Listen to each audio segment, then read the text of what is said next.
Voting से पहले ही दिग्विजय सिंह का ईवीएम पर रोना शुरू, बीजेपी ने दिया मुंह तोड़ जवाब। पूर्व सीएम दिग्विजय सिंह ने ग्वालियर के कई विधानसभा क्षेत्रों में चुनावी सभा को संबोधित किया है। अपने संबोधन के दौरान दिग्विजय सिंह ने कहा कि यह चुनाव उन लोगों के बीच है जिन्होंने कांग्रेस को धोखा दिया है। यह चुनाव धन शक्ति और मानव शक्ति, गद्दार और ईमानदार के बीच है। दिग्विजय सिंह ने कहा कि 2018 में तैयारी के लिए कमलनाथ को सिर्फ 5 महीने का वक्त मिला था। उस समय संगठन भी उतना तैयार नहीं था जितना वे थे। अब संगठन तैयार है।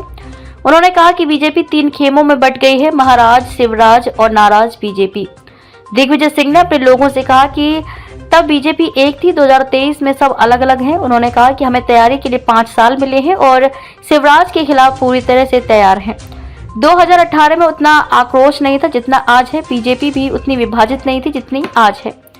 यहाँ के उम्मीदवार में महाराज बीजेपी से है और उपचुनाव में हमारे बीच जो अंतर था वह न केवल बराबर हो गया है बल्कि बढ़ भी गया है।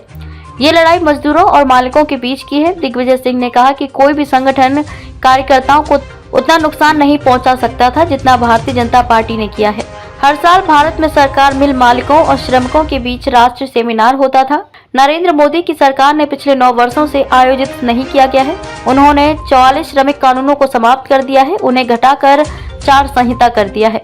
वे 4 संहिताएं पूरी तरह से मिल मालिकों पर भी लागू होती हैं। इसके साथ ही टिकट की चाह रखने वालों को चेताया है कि जो कांग्रेस टिकट मांग रहे हैं और घर बैठे हैं, दिग्विजय सिंह के दरवाजे हमेशा के लिए बंद रहेंगे। ईवीएम पर उन्होंने सवाल उठाते हुए कहा कि पहले बैलेट पेपर पर अनियमितताएं करते थे, लेकिन हम समझ गए हैं कि अब वे ईवीएम पर अनियमितताएं कर सकते हैं, लेकिन वे कांग्रेस के वोट नहीं बढ़ा सकते हैं बल्कि बीजेपी के वोट बढ़ा सकते हैं, क्योंकि किसी भी मशीन में चिप डाली जाती है। उन्होंने कहा कि वह मशीन संचालक के आदेशों का पालन नहीं करेगी, वह मशीन उसी के शब्दों का पालन करेगी जिसका सॉफ्टवेयर उसमें लगा है। केवल चुनाव आयोग के पास उसमें लगे सॉफ्टवेयर के बारे में जानकारी है, देश में किसी और के पास नहीं है। यह अपने आप में ईवीएम के प्रति हमारा संदेह है। इससे साबित होता है कि चुनाव किसी भी देश में ईवीएम के माध्यम से नहीं होते हैं।